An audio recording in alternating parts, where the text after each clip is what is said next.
En 2015, il a été enregistré par les structures de protection des enfants 146 enfants victimes d'exploitation sexuelle, dont 82 sont du milieu urbain, contre 64 en milieu rural.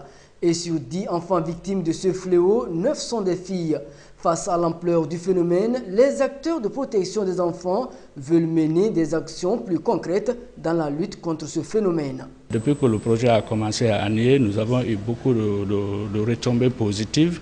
Nous avons eu beaucoup d'appréciation de la part de l'autorité, de la part des parents, et la participation des partenaires est très importante. Et beaucoup d'informations est en train de passer auprès des familles, auprès des filles, des jeunes, pour qu'on puisse arrêter ces phénomènes.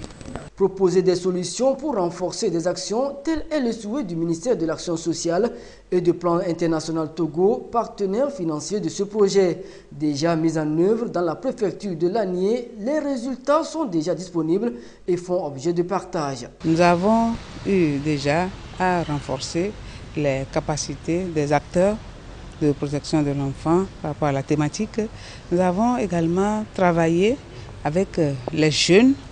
Et avec les jeunes, nous avons entamé une campagne digitale sur le phénomène de la traite sexuelle des enfants. Le gouvernement a ratifié un certain nombre de textes, a pris des mesures sur le plan législatif, sur le plan institutionnel et sur le plan programmatique. Cet apport est très grand. Il vient renforcer les efforts du gouvernement en matière de lutte contre ce phénomène. Ce projet que pilote Relitet, c'est un projet dont les résultats permettront de protéger la victime elle-même, c'est-à-dire les enfants.